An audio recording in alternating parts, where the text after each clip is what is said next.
Hoje a economia brasileira passa por um período difícil, né, que não precisa de dinheiro para quitar dívidas, comprar um imóvel, qualquer outra necessidade.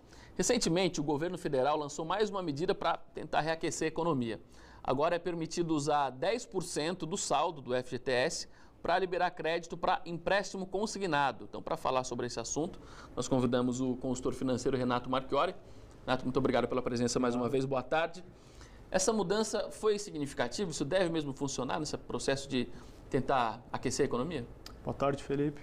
Bom, vale lembrar que o crédito consignado ele tem crescido muito nos últimos tempos, porém focado para pensionista, aposentado e servidores públicos. Essa medida vem sim de encontro e tende-se a fomentar o crédito para quem? Para as pessoas que trabalham no setor privado, que é a principal foco dessa medida.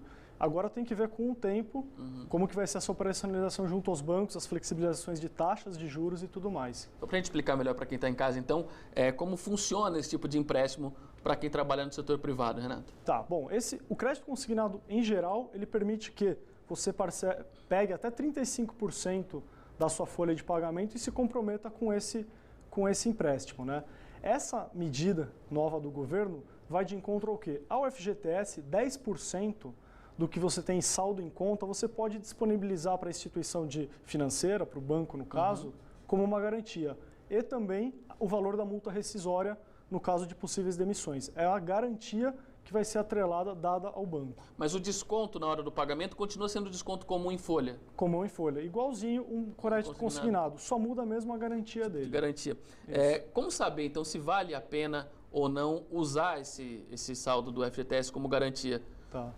Tem que tomar muito cuidado porque, assim, muitas vezes o FGTS é uma poupança forçada para os funcionários, né?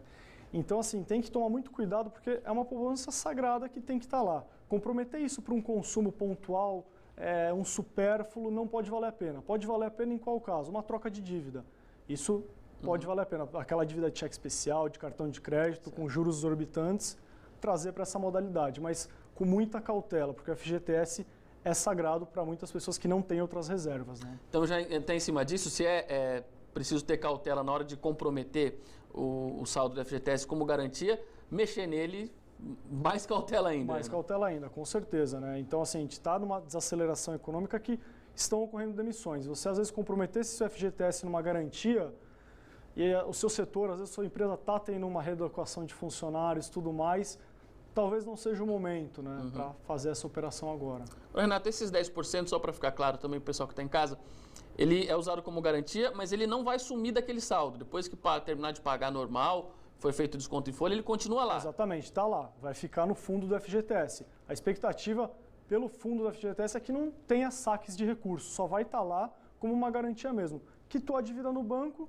essa garantia volta a ficar livre para o funcionário, né? Agora, como funciona na hora da instituição financeira ter que pegar esse dinheiro como forma de garantia? Porque se o dinheiro desse empréstimo é descontado em folha de pagamento, em que tipo de circunstância o banco vai poder tomar esses 10%? Aí é no caso de não pagamento da parcela, né? E já que ela está atrelada à folha de pagamento, quanto o funcionário tiver, o emprego dele vai estar descontado automaticamente. Isso aí não é uma opção dele, né?